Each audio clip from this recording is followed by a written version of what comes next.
Mari Bapak Ibu sebelum kita sama-sama mendengarkan dan merenungkan firman Tuhan, mari kita angkat tangan kita sama-sama deklarasikan kabar baik.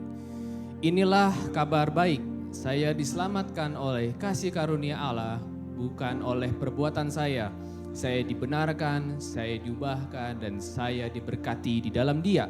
Sekarang saya tahu segala sesuatu terjadi dalam hidup saya untuk kebaikan. Karena saya dipanggil sesuai dengan rencananya. Bersama kita hidup untuk kemuliaan Allah. People is our mission, connect with God and make disciples alive in calling. Haleluya, beri kemuliaan bagi Tuhan Yesus. Sebelum Anda duduk mungkin boleh kasih salam kiri kanannya. Happy Sunday, welcome home, it's good to see you here. Terima kasih juga kepada tim Praise and Worship ya yang sudah membawa kita kepada hadirat Tuhan yang luar biasa. Amin, amin, amin. Welcome home semuanya. Yang mungkin minggu kemarin masih berlibur, welcome home. It's nice to see you here in the house of God. Amin. Sangat sukacita banget saya melihat Bapak Ibu terus semangat datang ke rumah Tuhan untuk sama-sama kita menyembah dan terlebih untuk merenungkan firman Tuhan. Shalom Bapak Ibu. Shalom. Mana semangatnya? Shalom. Haleluya, puji Tuhan. Gimana kabarnya Bapak Ibu? Mungkin beberapa saya nggak ketemu ya minggu lalu karena mungkin masih ada yang berlibur. Gimana liburannya? Luar biasa ya, haleluya. Terrefresh ya, semuanya terrefresh. Saya juga ketika kemarin masuk ke kantor tuh orang-orang kantor nanya, saya berharap kalian semua ke-refresh ya. Ya, kenapa ya? Karena saya percaya juga kita memang semuanya butuh waktu untuk istirahat ya. Karena Tuhan Yesus sendiri mengajar, Allah Bapa juga mengajarkan ya, memang kita ada waktu untuk beristirahat. Amin. Tapi sekarang semua sudah kembali lagi ya, semangat ya. Tetap bakar api ya, haleluya, haleluya. Yuk sama-sama kita juga belajar, masih dengan tema yang sama Bapak Ibu, brick by brick, satu per satu. Dan di mana saya percaya 2 minggu kemarin kita sudah banyak belajar hal dari Joseph, dari Pastor Henry. Bagaimana ya satu persatu kita membangun. Dan juga izinkan pada pagi hari ini saya juga ingin mengambil subtema itu adalah a good foundation. Kenapa? Karena saya percaya bahwa setiap bangunan itu harus memiliki fondasi yang baik supaya bangunan itu bisa kokoh, bisa bertahan lama. Amin Bapak Ibu. Dan saya sangat terkonsen sekali dengan masalah fondasi ini. Kenapa? Karena jujur Bapak Ibu, melihat perkembangan zaman sekarang itu sangat menurut saya sangat menyeramkan. Kenapa? Karena yang iblis serang itu adalah fondasi kita. Fondasi akan iman kita, pengenalan kita akan firman Tuhan. Maka dari itu saya rindu bahwa ketika kita ingin mempersiapkan generasi selanjutnya, ketika kita ingin mempersiapkan keturunan-keturunan kita, mempersiapkan keluarga kita, yuk kita benahi itu. Dari apanya? Dari fondasinya dulu kita buat sangat kokoh, fondasi mereka kuat, maka badai apapun yang mereka hadapi, pergumulan apapun, siasat iblis apapun, kalau mereka punya fondasi yang kuat, mereka akan kuat bersama Kristus. Amin. Pada pagi hari ini kita akan sama-sama belajar dari sosok yang bernama Elia. Dan sedikit aja ini mungkin ayat yang kita baca pada pagi hari ini mungkin agak panjang. Tapi di situ saya tetap ingin baca semuanya. Kenapa? Supaya kita mengerti konteksnya apa sih, ceritanya gimana sih. Yuk sama-sama kita lihat dari 1 Raja-Raja 18 ayat yang ke-20 sampai 32. Lalu kita teruskan dari yang 36 sampai 46. Saya akan membacakannya. 1 Raja-Raja 18 ayat 20. Ahab mengirim orang ke seluruh Israel dan mengumpulkan nabi-nabi itu ke Gunung Karmel. Lalu Elia mendekati seluruh rakyat itu dan berkata, berapa lama lagi kamu berlaku timpang dan bercabang hati? Kalau Tuhan itu Allah, ikutilah dia. Kalau Baal, ikutlah dia. Tetapi rakyat itu tidak menjawabnya sepatah kata pun. Lalu Elia berkata kepada rakyat itu, hanya aku seorang diri yang tinggal sebagai nabi Tuhan. Padahal nabi-nabi Baal itu ada 450 orang banyaknya. Namun baiklah diberikan kepada kami 2 ekor lembu jantan. Biarlah mereka memilih seekor lembu, memotong-motongnya, menaruhnya ke atas kayu api, tetapi mereka tidak boleh menaruh api. Aku pun akan mengolah lembu yang seekor lagi, meletakkannya ke atas kayu api dan juga tidak akan menaruh api. Kemudian biarlah kamu memanggil nama Allahmu dan aku pun akan memanggil nama Tuhan. Maka Allah yang menjawab dengan api, dialah Allah. Seluruh rakyat menyahut katanya, baiklah demikian. Kemudian Elia berkata kepada nabi-nabi Baal itu, pilihlah seekor lembu dan olahlah itu dahulu karena kamu ini banyak. Sesudah itu panggillah nama Allahmu tetapi kamu tidak boleh menaruh api. Mereka mengambil lembu yang diberikan kepada mereka, mengolahnya dan memanggil nama Baal dari pagi sampai tengah hari. Katanya, ya Baal jawablah kami. Tetapi tidak ada suara, tidak ada yang menjawab. Sementara itu mereka berjingkat-jingkat di sekeliling mezbah yang dibuat mereka itu. Pada waktu tengah hari Elia mulai mengejek mereka, katanya panggillah lebih keras. Bukankah dia Allah? Mungkin ia merenung, mungkin ada urusannya, mungkin ia bepergian. Barangkali dia tidur dan belum terjaga. Maka mereka memanggil lebih keras serta menawarkan dirinya dengan pedang dan tombak seperti kebiasaan mereka sehingga berdarah bercucuran dari tubuh mereka. Sesudah lewat tengah hari mereka kerasukan sampai waktu mempersembahkan korban petang. Tetapi tidak ada suara, tidak ada yang menjawab, tidak ada tanda perhatian. Kata Elia kepada seluruh rakyat itu, datanglah dekat kepadaku. Maka mendekatlah seluruh rakyat itu kepadanya. Lalu ia memperbaiki mezbah Tuhan yang telah diruntuhkan itu.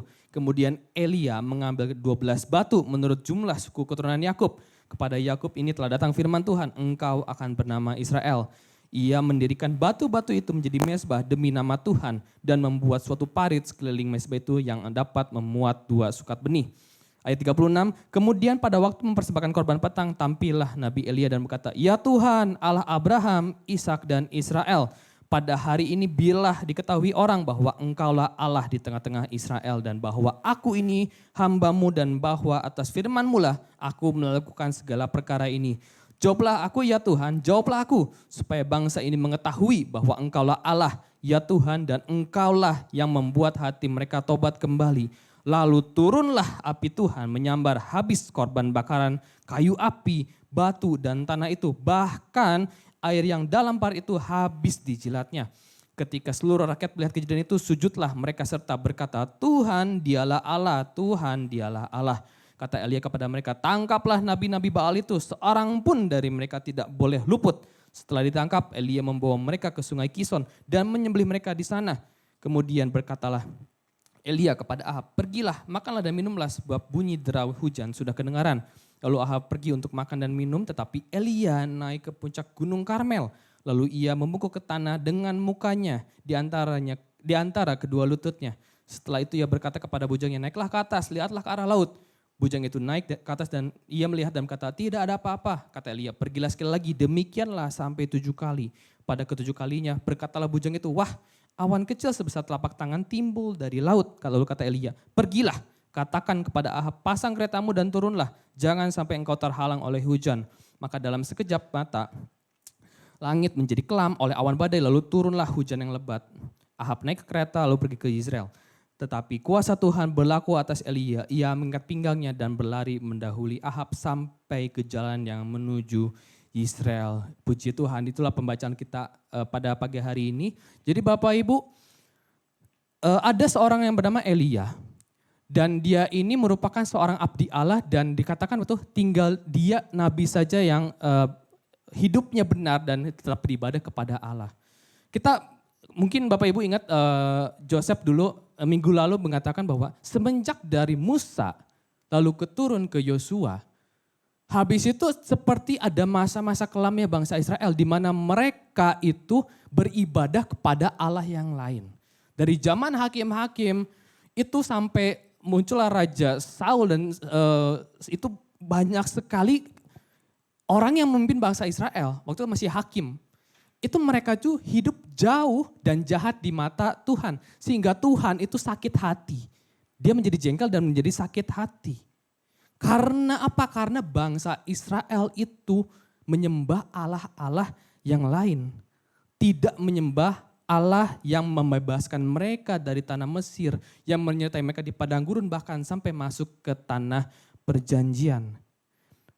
Kita bisa melihat bahwa ketika ada Bapak Ibu nanti bisa melihat baca nanti diteruskan ke perikop sebelumnya atau perikop sesudahnya. Bangsa Israel itu seringkali Bapak Ibu lihat ya, Ada raja yang memimpin dan dikatakan dia hidup tuh bagaimana? Ia hidup benar atau jahat di mata Tuhan. Dan kalau Bapak Ibu perhatikan nanti kalau Bapak Ibu baca satu raja-raja dan seterusnya, banyak sekali raja yang hidupnya jahat di mata Tuhan. Yang baik ada enggak? Ada. Kayak seperti Raja Asa. Dia baik, dikatakan oleh firman Tuhan, dia hidup melakukan apa yang benar di hadapan Tuhan. Tapi ini ada tapinya loh. Tapi bukit-bukit persembahan tidak dijauhkan. Kenapa? Karena pada saat itu bangsa Israel menyembah Allah lain juga. Menyembah Allah lain juga. Kenapa ya? Karena mereka ada Allah Israel, ada Allah Baal, ada Allah Mamon dan semacamnya. Banyak sekali Allah. Maka dari itu Raja Asa waktu itu dia melakukan apa yang benar di hadapan Tuhan. Dia mempersembahkan korban kepada Allah Israel. Tapi bukit-bukit Allah-Allahnya itu tetap masih ada. Tidak dihancurkan, tidak ini. Beda dengan nanti Bapak Ibu baca Raja Hizkia. Dia sama sekali tidak menolerir. Gak boleh ada Allah lain di dalam bangsa Israel. Hanya Allah Israel. Boleh kita sembah. Dihancurkanlah semuanya itu. Dan kita bisa melihat bahwa Raja Hizkia yang waktu itu sudah divonis, katanya umurnya tinggal bentar lagi. Tapi karena dia melakukan apa yang benar di hadapan Tuhan, umurnya diperpanjang. Tuhan memberikan kasih karunia, Tuhan memberikan umur yang panjang. Dan di sini kita bisa melihat juga sosok yang bernama Elia. Di mana dia dengan berani mengkonfrontasi loh Bapak Ibu, bangsa Israel dan nabi-nabi Baal yang jumlahnya itu ada, nabinya doang ada 450. Dia berani berkonfrontasi.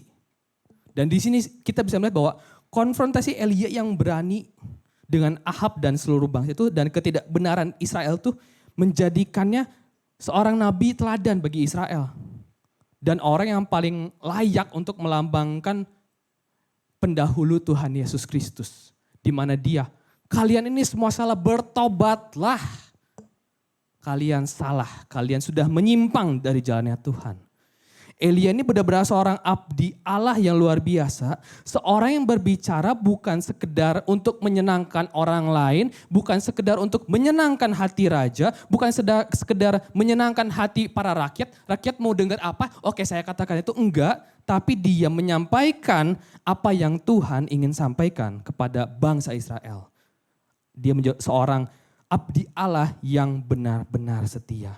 Sebagaimana Elia dipanggil untuk membela Allah Israel. Di mana waktu itu kondisi bangsa Israel sedang dalam kondisi yang tidak baik-baik saja. Mereka menyimpang jalannya, tetapi Elia dipanggil untuk membela Allah. Maka saya rindu juga semua dari kita sama-sama yuk kita ambil komitmen untuk kita juga mau membela Injil Kristus terhadap pemutarbalikan, kompromi dan pencemaran.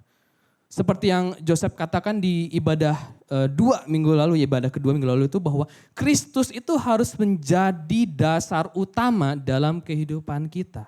Maka dari hari ini kita akan belajar gimana sih caranya kita memiliki fondasi dasar yang baik itu Kristus dari sosok yang bernama Elia.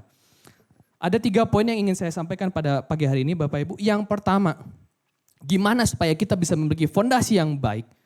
Take a firm decision. Ambil keputusan yang firm. Ambil keputusan yang tegas. Dikatakan ini ya dalam ayat 21. Lalu Elia mendekati seluruh rakyat itu dan berkata, berapa lama lagi kamu berlaku timpang dan bercabang hati? Kalau Tuhan itu Allah, ikutilah dia. Dan kalau Baal, ikutilah dia. Tetapi rakyat itu tidak menjawabnya sepatah kata pun. Di sini kita bisa melihat bahwa di awal perikop ini, Elia menantang bangsa itu untuk mengambil keputusan yang pasti. Kalau emang mau ikut Allah, sembahlah Allah. Kalau kamu mau ikut Allah Baal, ikutilah dia. Kenapa? Karena pada saat itu Israel percaya bahwa mereka bisa mengikuti 2 Allah. Mereka bisa mengikuti 2 Tuhan. Mereka dapat menyembah keduanya sekaligus. Dan di sini mereka salah. Kenapa? Karena mereka bercabang hati dan berusaha melayani 2 Tuhan. Kita bisa melihat bahwa di perjanjian baru, Kristus pun sendiri pernah mengatakan bahwa, dan memperingatkan bahwa sikap fatal ini gak bisa loh Bapak Ibu Dikatakan dalam Matius 6 ayat 24 dikatakan seperti ini. Tak seorang pun dapat mengabdi kepada dua tuan. Karena jika demikian ia akan membenci yang seorang dan mengasihi yang lain. Atau ia akan setia kepada yang seorang dan tidak mengindahkan yang lain. Kamu tidak dapat mengabdi kepada Allah dan kepada Mamon. Jadi kuncinya kita mau memiliki fondasi yang kuat, ambil keputusan yang tegas. Jika iya, katakan iya. Jika tidak, katakan tidak. Kita harus berani mengambil keputusan itu. Orang Kristen itu nggak boleh suam-suam kuku, angkat-angkat main aman. No.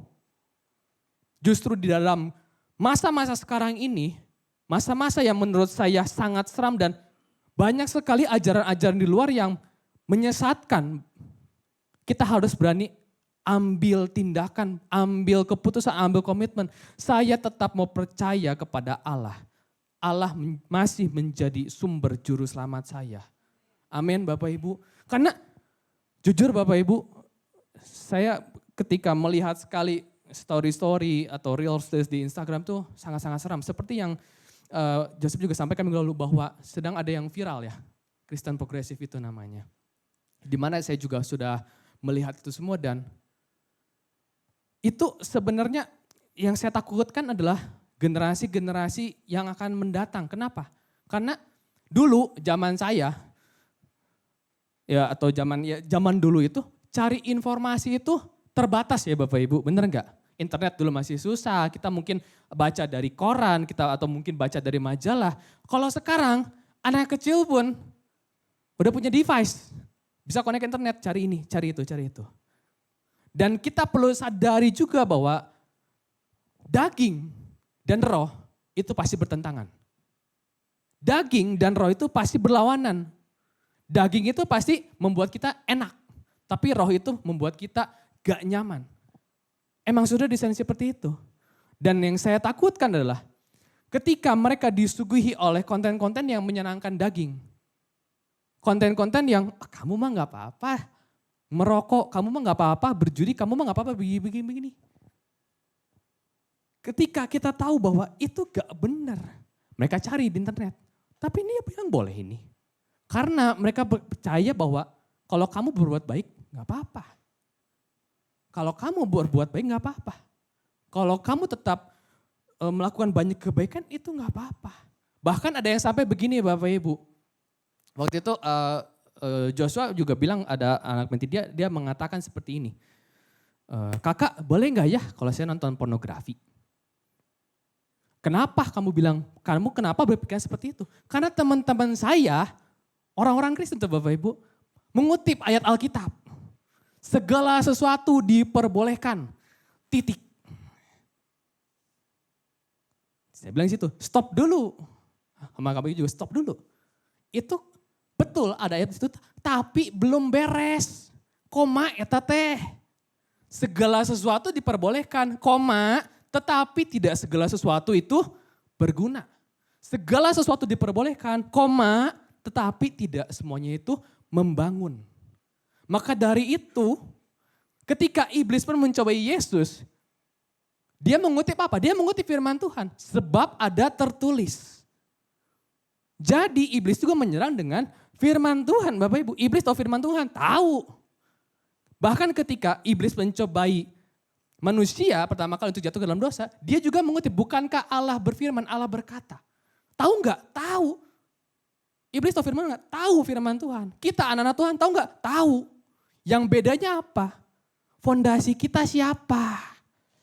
Maka dari itu yuk sama-sama kita ambil decision.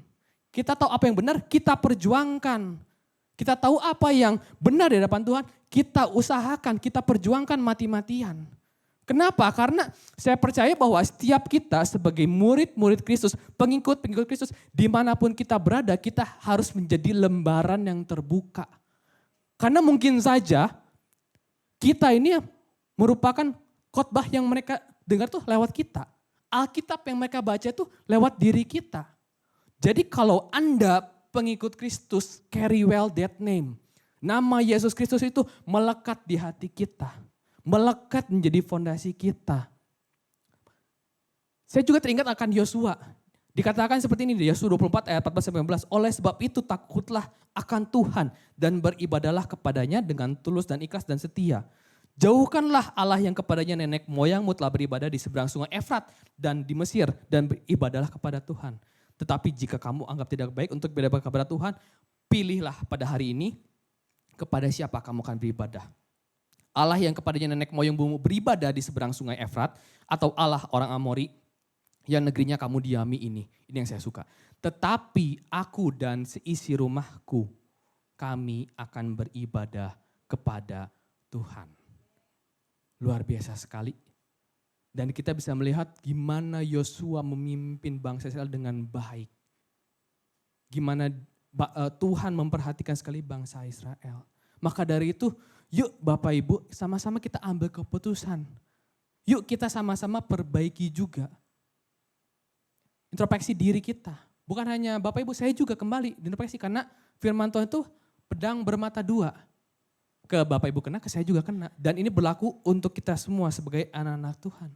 Dan saya percaya dikatakan juga seperti ini. Silahkan kamu memilih. Kenapa? Karena baik lagi. Manusia itu diberikan kebebasan untuk memilih. Tuhan memberikan kebebasan untuk memilih. Saya pun memilih, saya juga memberikan pilihan kepada Bapak Ibu. Menganjurkan. Tidak memaksa, kamu harus gini ya, kamu harus begini ya. Mengambil keputusan, kenapa? Karena kehidupan kita semua itu lewat keputusan-keputusan. Dan membuat keputusan itu sulit Bapak Ibu, sulit. Ya contohnya bangun pagi untuk ibadah ke sini jam 9 harus bangun jam 7.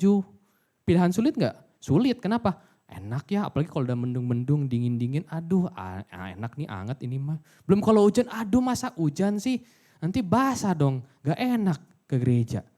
Tapi kita tetap mengambil keputusan yang sulit itu datang kepada Tuhan, amin. Dan keputusan-keputusan itu akan benar jika kita menggunakan atau kita berpatokan kepada Yesus. Kalau kita tidak memandang Yesus, tidak memandang kebenaran firman Tuhan sebagai hal yang benar, kita akan sulit membuat keputusan yang benar. Karena yang baik belum tentu benar, tapi yang benar itu sudah pasti baik. Benar sesuai dengan firman Tuhan, itu sudah pasti baik. Tanpa Yesus, there is no life.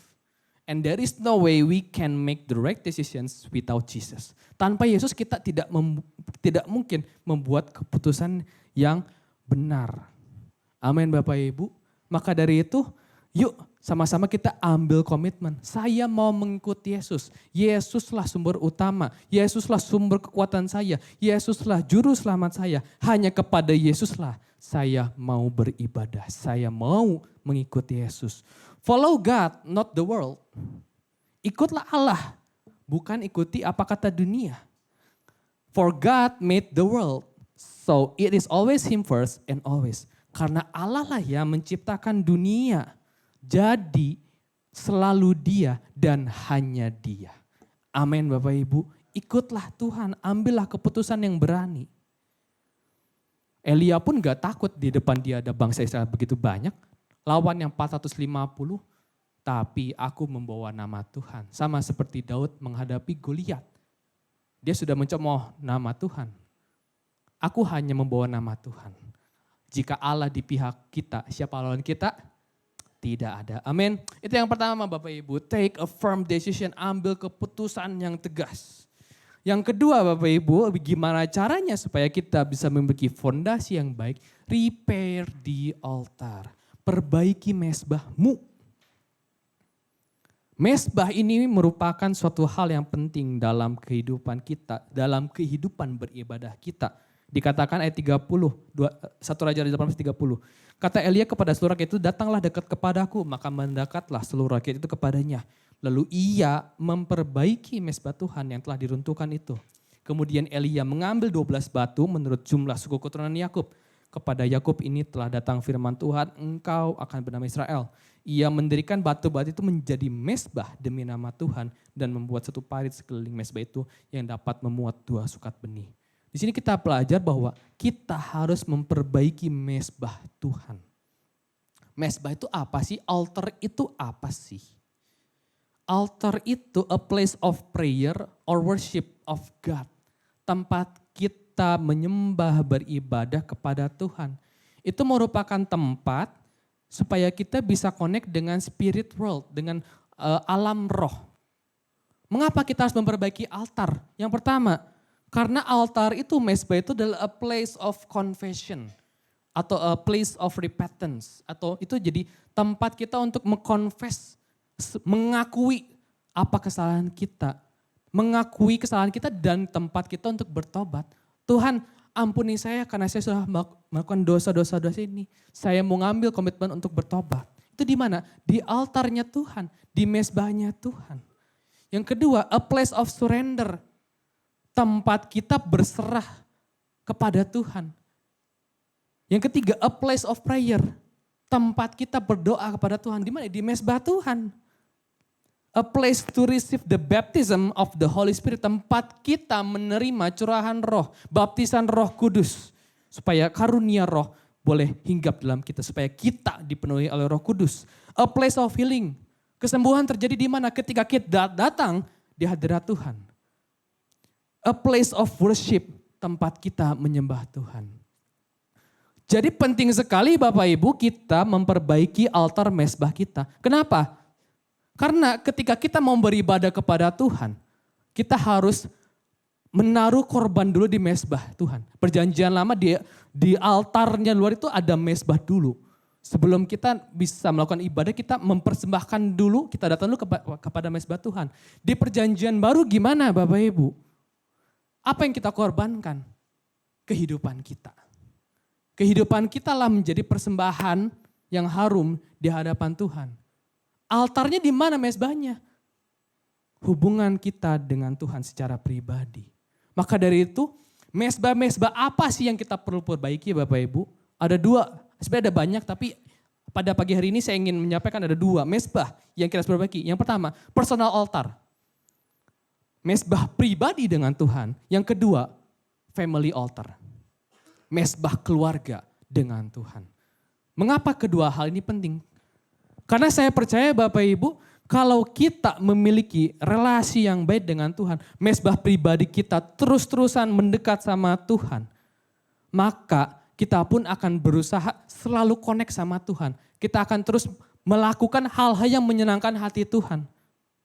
Dan yang kedua, kenapa sih family altar itu sangat-sangat penting Bapak Ibu? Karena awal kehidupan kita semua dimulai dari keluarga. Gak usah jauh-jauh, oh saya di luar sana udah banyak planning gini nih, gak usah jauh-jauh. Balik ke rumahmu, layanilah dulu keluargamu. Disitulah tempat pelayanan pertamamu di situ. Di sini kita bisa melihat bahwa penting sekali family altar itu dilakukan. Dan khususnya kepada bapak-bapak. Yuk sama-sama, kita adalah imam keluarga. Yuk kita sama-sama miliki personal altar itu. Dan yang kedua, setelah kita memiliki personal altar, yuk kita perbaiki mezbah keluarga kita. Saya sangat bersyukur Bapak Ibu saya memiliki keluarga papa mama yang sangat-sangat cinta Tuhan dan setiap malam kita adakan mezbah keluarga. Setiap malam kita sama-sama berdoa walaupun kayak ya dulu udah ngantuk lah, udah capek lah. Baca renungan yang buat anak-anak kecil itu. Kenapa? Dibiasakan setiap malam baca Alkitab. Dibiasakan setiap malam kita sama-sama berdoa. Satu keluarga bergandengan tangan kita sama-sama berdoa. Diajarin itu sampai saya sudah menikah dan saya pun menerapkan hal yang sama. Yuk setiap malam kita berdoa sama-sama. Kita baca Alkitab sama-sama. Kenapa? Karena penting sekali family altar itu. Waktu itu saya pernah Bapak Ibu setelah kakaknya mama saya meninggal itu Beben meninggal waktu itu. Waktu itu kita juga sempat dikuatkan lah ya sebagai doa keluarga besar waktu itu kan mungkin Ayah sama Ate juga ingat di rumah saya waktu itu. Dan waktu itu kita juga dilayani oleh almarhum Oma Lydia waktu itu. Dan dikatakan bahwa ketika kita berkumpul semua kita sama-sama memuji menyembah nama Tuhan. Itu saya percaya juga Oma Lydia, mungkin Bapak Ibu juga tahu bahwa dia mempunyai karunia penglihatan ya waktu itu. Dan dikatakan bahwa setiap anggota keluarga kita ini memiliki satu jubah yang warna-warni dan setiap jubah itu ada warnanya. Nanti mungkin Bapak Ibu bisa cari tahu artinya apa, ada berapa warnanya. Tapi yang waktu itu mengena di saya waktu itu adalah Oma Lydia tiba-tiba nanya ke mama saya gitu ya. ini kamu setiap hari ada mesbah keluarga ya? Oh iya, betul. Kenapa? Waktu itu Om Lidi bilang, saya melihat dari rumah ini ada menara yang sangat tinggi dan kalau kita mau connect sama Tuhan itu gampang. Kenapa? Dimulai dari mesbah keluarga. Ketika kita membangun mesbah keluarga Bapak Ibu, kita sedang membangun menara komunikasi bersama-sama kepada Tuhan. Maka dari itu, ketika kita ada apa-apa, kita tuh gampang connect sama Tuhan. Kita tuh gampang ngomong sama Tuhan. Tuhan bisa melihat kita dari keluarga kita, dari mesbah keluarga kita. Maka dari itu, yuk sama-sama Bapak Ibu, kita perbaiki mesbah-mesbah kita. Karena di mesbah itu tempat kita confess, tempat kita berserah, tempat kita berdoa, tempat kita menerima baptisan Roh Kudus, penuhi Roh Kudus, a place of healing, a place of worship. Seperti ada yang lagu bisa kita nyanyikan. Sesuatu terjadi saat datang di altarnya. Kesembuhan terjadi, mujizat terjadi. Semua terjadi di mana? Di altarnya Tuhan. Maka dari itu, yuk kita perbaiki altar kita. If you want to see a new thing, begin to repair the altar of God in your life. Kalau Bapak Ibu ingin melihat hal yang baru, terobosan-terobosan yang baru, kemenangan-kemenangan mujizat, mulai perbaiki altarmu. Perbaiki mesbahmu, mesbah kepada Tuhan. Personal altar dan family altar. Pelayanan pertama dimulai bukan di gereja, tapi di keluargamu. Amin Bapak Ibu. Itu yang kedua. Yang ketiga, yang terakhir Bapak Ibu, ini yang paling penting menurut saya. Pray. Simple. Pray. Keep connected. Dikatakan di ayat 36, kemudian pada waktu mempersembahkan korban petang, tampilan Nabi Elia dan berkata, ya Tuhan Allah Abraham, Ishak dan Israel, pada hari ini biarlah diketahui orang bahwa engkaulah Allah di tengah-tengah Israel dan bahwa aku ini hambamu dan bahwa atas firman-Mu lah aku melakukan segala perkara ini. Jawablah aku ya Tuhan, jawablah aku supaya bangsa ini mengetahui bahwa engkaulah Allah ya Tuhan dan engkaulah yang membuat hati mereka tobat kembali. Dikatakan di sini tampilan Nabi Elia yang berkata, tapi izinkan saya mengutip dari bahasa Inggrisnya, NIV, at the time of sacrifice, the prophet Elia stepped forward and prayed. Jadi dalam bahasa asli terjemahan yang lebih itu, dia tuh maju tampil Nabi Elia dan berdoa, bukan berkata, dan berdoa. Di sini kita bisa melihat bahwa Elia ini orang yang selalu berdoa, gemar berdoa. Keberanian dan iman Elia itu hampir tidak ada tandingannya dalam sejarah penembusan. Tantangan dia kepada raja, konfrontasi dia kepada bangsa Israel, tegurannya kepada Israel. Dan ketika dia mau nantangin kepada 450 nabi Baal, yang dia lakukan hanya apa Bapak Ibu, senjata dia hanya berdoa saja dan iman kepada Allah. Dalam perjanjian baru juga Rasul Paulus mengutip banyak mengutip iman yang dimiliki oleh Nabi Elia sebagai contoh dan dorongan bagi semua umat Allah. Nanti Bapak Ibu bisa baca di Yakobus 5 ayat 18 dikatakan bahwa itu iman orang yang bernama Elia dikutip di sana. Dan di sini kita juga bisa melihat bahwa perjanjian lama ini membandingkan pencurahan hujan itu dengan pencurahan Roh Kudus. Jadi konteksnya Bapak Ibu, waktu itu bangsa Israel itu sedang dilanda oleh kekeringan, tidak ada hujan sama sekali. Dan mereka ini perlu hujan. Dan kita sering di dalam perjanjian baru pencurahan hujan itu bukan artinya hujan secara real, tapi pencurahan Roh Kudus atas kita semua umat-umatnya. Dan di sini kita bisa melihat bahwa Elia menantang, mengkonfrontasi mereka hanya dengan doa. Tapi kita bisa bongkar lagi, doa apa sih yang gimana yang Elia lakukan ini? Ada 3. Yang pertama itu dia berdoa untuk pemulihan dan kemuliaan Allah serta kebangunan rohani umat Allah. Dia berdoa supaya mereka bertobat kembali. Bangsa Israel ini tahu siapa Allah. Tahu siapa Allah yang sesungguhnya. Supaya kehormatan Allah kembali ada di tengah-tengah bangsa Israel. Yang kedua, berdoa untuk peperangan rohani. Kenapa? Dia akan melawan 450 nabi Baal ini. Dia berdoa untuk peperangan rohani melawan benteng-benteng roh jahat. Penting sekali dalam kehidupan kita, yang kita lawan ini sebenarnya bukan darah dan bukan bukan hanya sosok yang muncul secara daging, tapi lebih banyak di alam roh. Pikiran-pikiran kita, informasi-informasi yang kita terima. Belum lagi intimidasi dari si iblis.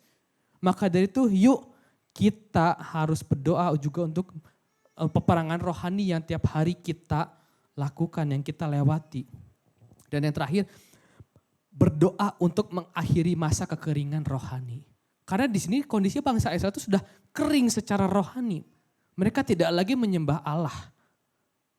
Melalui apa Elia berdoa itu mengakhirinya? Lewat pencurahan hujan, lewat pencurahan roh Allah dan kebangunan rohani dari setiap jemaat-jemaat bangsa-bangsa Israel.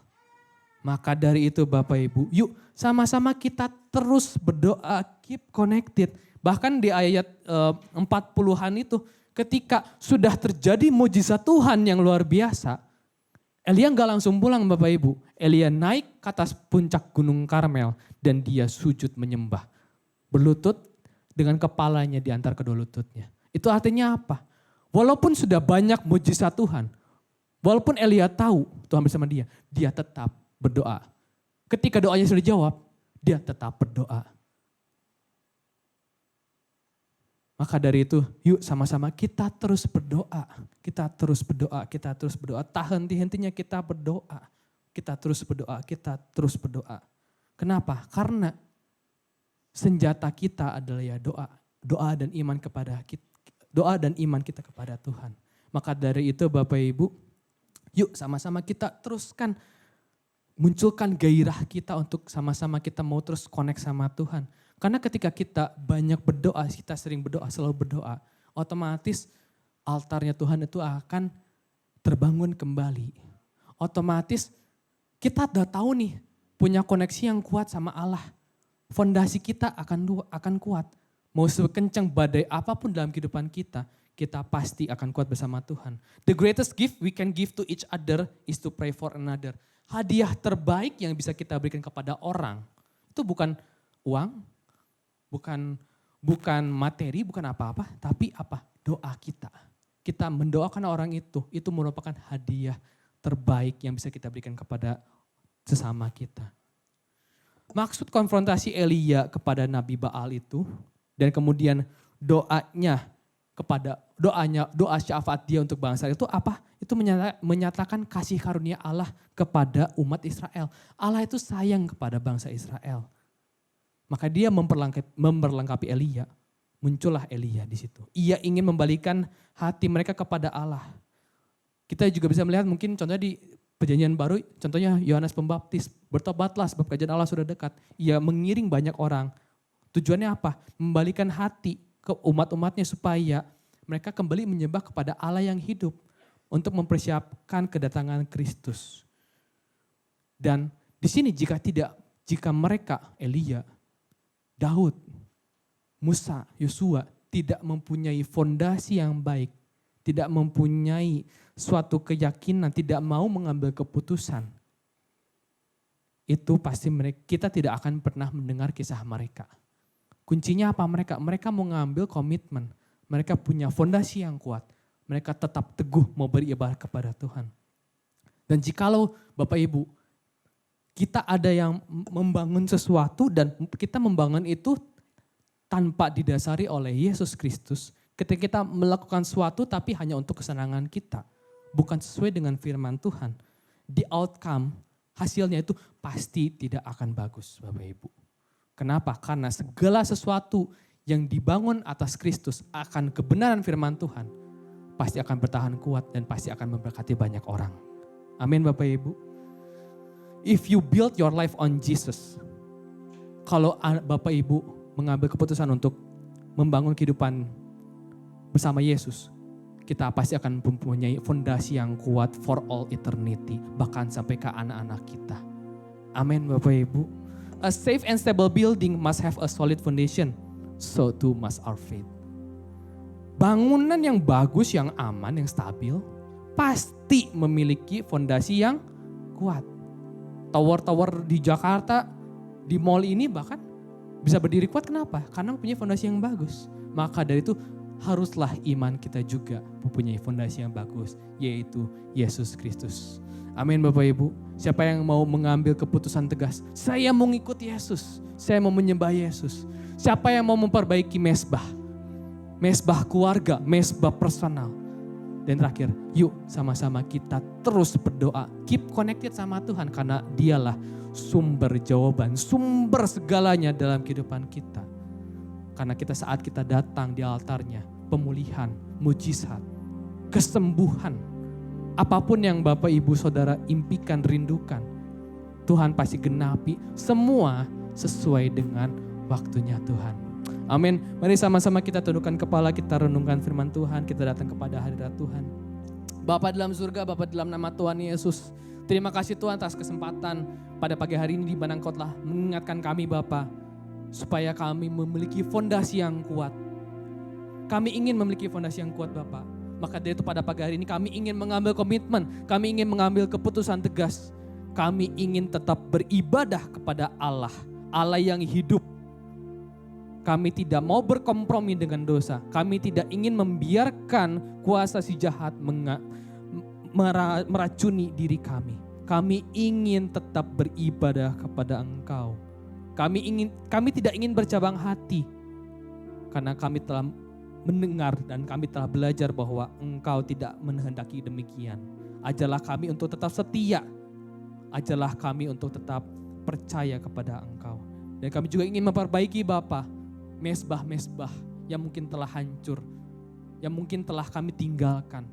Kami ingin perbaiki itu semua Bapa. Mesbah pribadi kami, terlebih mesbah keluarga kami Bapa.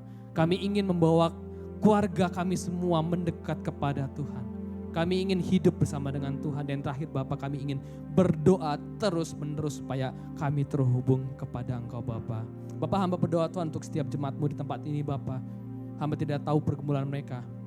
Hamba tidak tahu persoalan bersama mereka, tapi kami yakin dan percaya Engkau Allah yang hadir di tempat ini. Engkau Allah yang sama dulu, sekarang, dan sampai selama-lamanya. Kau akan membuat terobosan-terobosan yang baru Bapak. Ada kegerakan, ada kebangunan rohani. Roh-roh Allah dicurahkan di tempat ini Bapak. Setiap orang akan dipenuhi roh. Mereka akan menjadi pengikut Kristus yang berani. Pengikut Kristus yang benar. Karena mereka telah menerima kuasa. Karena mereka telah memilih untuk beribadah kepada Allah yang hidup Bapak. Kami siap untuk melakukan firman-Mu. Kami siap untuk menjadi pelaku firman-Mu. Di dalam nama Tuhan Yesus kami siap untuk melakukan firman. Yang sama-sama siap melakukan firman, sama-sama katakan amin, amin. Happy Sunday, God bless.